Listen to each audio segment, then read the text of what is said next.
Nawashukuru sana kwa kukubali mapendekezo ya DCC kuhusu kugawa jimbo la Ukonga ili kupata majimbo mawili, yaani jimbo la Ukonga na Kivule, ambapo jimbo mama yaani jimbo la Ukonga litabaki na kata, tunapendekeza kuwa libaki na kata 7. Kuna kata Ukonga, kuna kata Pugu, kuna kata Pugu Stesheni, kuna kata Gongo la Mboto, kuna kata Zingiziwa, kuna kata Buyuni na kata Chanika.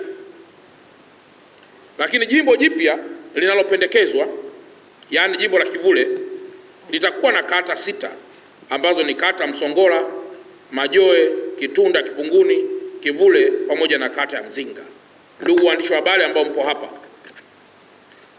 jimbo hili ambalo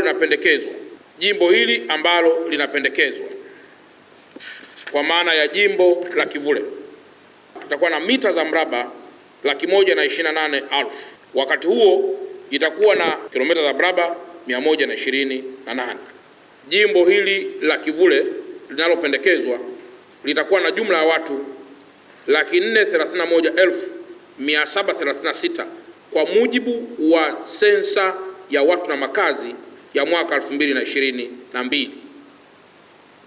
Na wakati jimbo hili linalobaki, yaani jimbo la Ukonga, litakuwa na jumla ya watu 459,810. 459,810.